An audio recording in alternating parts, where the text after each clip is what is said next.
कौमी इंसानी हुकूक कमीशन के 28वें यौम तासीस के मौके पर बोले पीएम मोदी, कहा भारत ने पूरी दुनिया को अदम तशद्दुद का दिखाया रास्ता। पूरी दुनिया महात्मा गांधी को इंसानी हुकूक की अलामत के तौर पर देखती है। दिल्ली के वज़ीर आला अरविंद केजरीवाल की प्रेस कॉन्फ्रेंस, फिजाई आलूगी के खिलाफ मुहिम में हिस्सा लेने के लिए दिए 3 मशवरे। रेड लाइट पर गाड़ी को ऑफ करना जरूरी, 18 अक्टूबर से होगा मुहिम का आगाज। लखीमपुर खेरी सानेहा कांग्रेस का वफ्द आज सदर जमहूरिया से करेगा मुलाकात। राहुल गांधी की क़यादत में वफ्द सदर जमहूरिया से मुलाकात की मिली इजाजत। लखीमपुर सानेहा प्रियंका गांधी अंतिम अरदास में हुई शामिल। महलों किसानों को पेश किया गया खराज अकीदत। अहले खाना से भी की गई मुलाकात। मरकजी वजीर ममलकत दाखिला अजय मिश्रा के इस्तीफे की मांग को लेकर किसान लीडर राकेश टिकैत का ऐलान। 18 अक्टूबर को रेल रोको आंदोलन तो 26 अक्टूबर को लखनऊ में किसान पंचायत का इनेकाद। वज़ीर आला योगी आदित्यनाथ ने कुशीनगर में वज़ीर आज़म मोदी के दौरे की तैयारियों का लिया जायजा। एयरपोर्ट के ओहदेदारों के साथ की मीटिंग। 20 अक्टूबर को पीएम का मुजव्वज़ा दौरा। दिल्ली में एक मुश्तबा पाकिस्तानी दहशतगर्द को गिरफ्तार किया गया है। दिल्ली पुलिस की स्पेशल सेल ने इसे लक्ष्मी नगर इलाके से गिरफ्तार किया है। गिरफ्तार किए गए पाकिस्तानी शहरी की शिनाख्त मोहम्मद अशरफ की हैसियत से की गई है। दिल्ली में गिरफ्तार पाकिस्तानी दहशतगर्द का बिहार के पते पर बना हुआ था शिनाख्ती कार्ड। पूछताछ में इंकशाफ के बाद बिहार में अलर्ट। पुलिस हेडक्वार्टर ने दिए जांच के अहकामात। यूएपीए और सेडिशन कानून को मंसूख किया जाए ताकि लोग आजादी से ले सकें सांस। सुप्रीम कोर्ट के साबिक जज जस्टिस रोहिटन नरीमन ने अदालत उज़्मा से की दरख्वास्त। भोपाल के रुकन पार्लियामेंट साध्वी प्रज्ञा ठाकुर का बड़ा बयान। सरकारी तहवील के मंदिरों के पैसों से होती है अक़लियतों की किफालत। साध्वी प्रज्ञा ने मंदिरों को सरकारी तहवील से बाहर कर हिंदू समाज को देने का किया मुतालबा।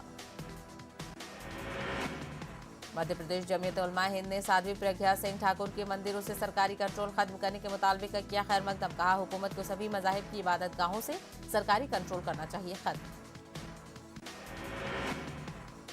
फेसबुक, व्हाट्सएप, इंस्टा के बाद अब जीमेल हुआ डाउन। इंडिया में कई लोग नहीं भेज पा रहे जीमेल। दिल्ली के नायब वज़ीर आला मनीष सिसोदिया ने मरकजी वज़ीर सेहत मनसुख मंडाविया को एक खत लिखा है जिसमें उनसे गुजारिश की गई है कि वो छठ पूजा हेल्थ गाइडलाइंस जारी करें। मनीष सिसोदिया ने लिखा कि कोविड प्रोटोकॉल के मद्देनजर मरकज को छठ पूजा मनाने के ताल्लुक से हिदायत जारी करनी चाहिए। सदर रामनाथ कोविंद ने 3 हाई कोर्ट्स के लिए 20 जज मुकर्रर किए हैं। उनमें 15 वुकला और 2 जुडिशियल ऑफिसर हैं, जबकि 3 एडिशनल जजेस को तरक्की दी गई है। इलाहाबाद हाई कोर्ट के लिए 8, मद्रास के लिए 4 और गुवाहाटी हाई कोर्ट के लिए 8 जजों की तकर्रुरी की मंजूरी।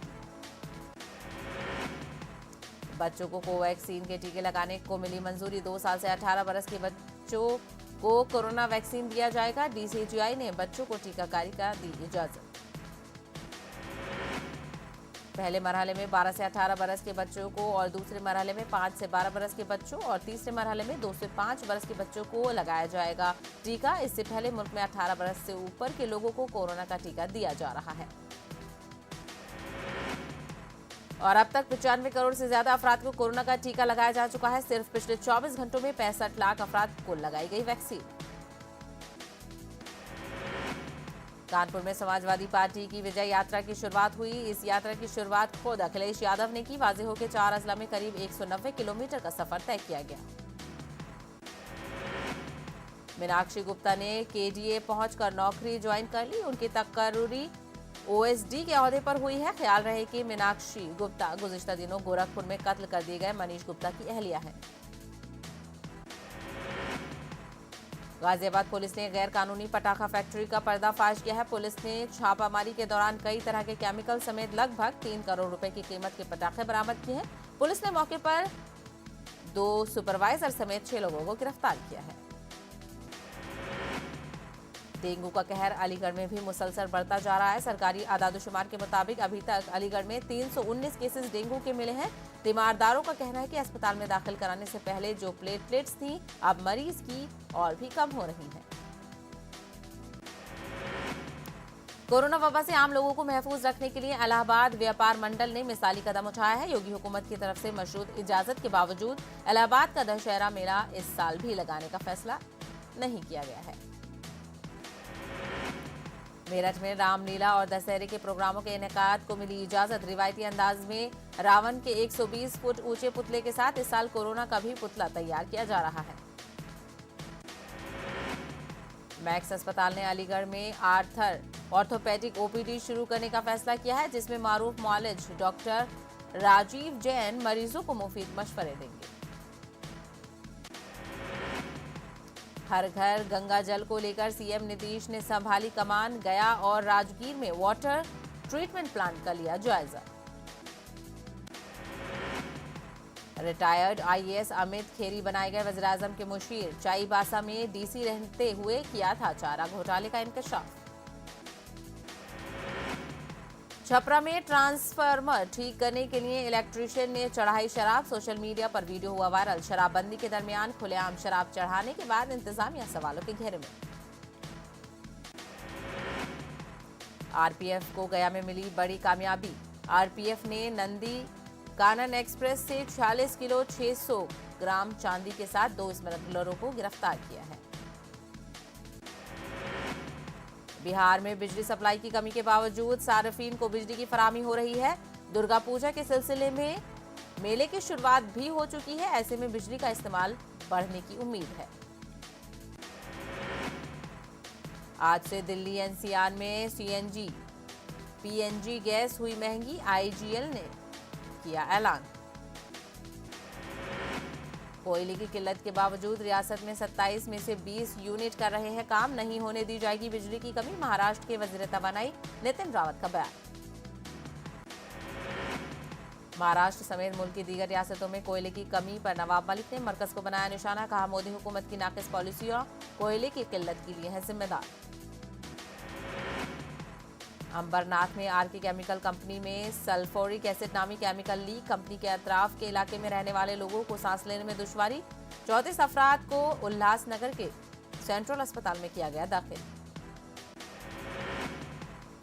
औरंगाबाद के पड़े गांव में कचरा प्रोसेसिंग प्लांट से साकिन की जिंदगी अजीरन। एमआईएम की क़यादत में प्लांट के रूबरू एहतजाजी धरना। डिप्टी कमिश्नर ने फौरी कार्रवाई की करवाई यकीन दहानी। महाराष्ट्र में 22 अक्टूबर से खुलेंगे सिनेमा हॉल, मल्टीप्लेक्स और थिएटर। महाराष्ट्र में थिएटर और मल्टीप्लेक्स खोलने के लिए शर्त रखी गई है।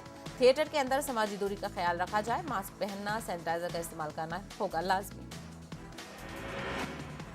जमात-ए इस्लामी हिंद महाराष्ट्र के शोबा इस्लामी मुआशरे की जानिब से जालना में 2 रोज़ा फैमिली काउंसलिंग वर्कशॉप का इनेकाद किया गया। फैमिली काउंसलिंग वर्कशॉप में खानदानी तनाज़ात के हल के लिए मौसर तरीक़ेकार के बारे में काफ़ी अहम मालूमात दी गई है।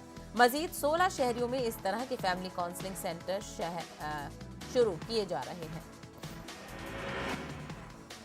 बीजेपी की जानिब से अमरावती में पीएम मोदी की यौम पैदाइश की मुनासबत से खिदमतगार हफ्ता मनाया जा रहा है। इसके तहत मुख्तलिफ शोबों में खिदमत अंजाम देने वालों का एजाज से नवाजा गया। तकरीब में आशा वर्कर्स को तकसीम की गई फटी पुरानी साड़ियां। शहर मालेगांव में वैक्सीन लगाने और सर्टिफिकेट जारी करने के मामले में तजाद पाया गया। प्राइमरी उर्दू स्कूल के 10 मौललीन के खिलाफ म्यूनिसिपल कमिश्नर और हेल्थ ऑफिसर के अहकामात पर स्कूल बोर्ड एओएफ डब्ल्यू चौहान ने डिपार्टमेंटल इंक्वायरी करते हुए उन्हें मुअत्तल कर दिया है।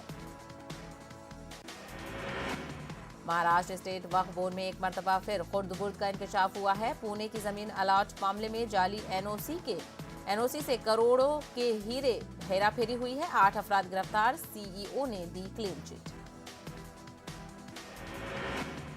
मराठवाड़ा में इजाफी बारिश किसानों के लिए मुसीबत साबित हुई है।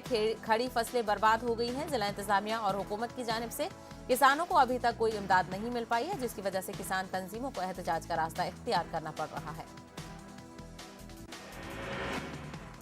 अकोला में एमआईएम ने आरटीओ दफ्तर में बदउनवानी का इल्जाम लगाया। एमआईएम कारकुनान ने आरटीओ दफ्तर के सामने एक भैंस लाकर उसके सामने बीन बजाई। कर्नाटक प्रदेश कांग्रेस कमेटी के सदर डीके शिव कुमार को झटका। शिव कुमार की तशहीर करने वाली कंपनी पीआरटीआई का छापा। कंपनी के मालिक नरेश अरवरा से भी पूछताछ। बंगलुरु में कल रात से मूसलाधार बारिश से आम जिंदगी मुतासिर। एयरपोर्ट की सड़क ट्रैफिक से बुरी तरह मुतासिर। कर्नाटक में बारिश और सर्द मौसम की वजह से निमोनिया बीमारी आम हो रही है। खासतौर पर बच्चे निमोनिया से मुतासिर हो रहे हैं। अस्पतालों में बच्चों की तादाद ज्यादा देखने को मिल रही है। नई तालीमी पॉलिसी के सिलसिले में मुसलमानों के खदशात को दूर करने के लिए कर्नाटक हुकूमत ने मुनक्किद की आला सतही मीटिंग। मुस्लिम तबके के माहिरीन तालीम, साबिक IAS अफसरान ने की शिरकत।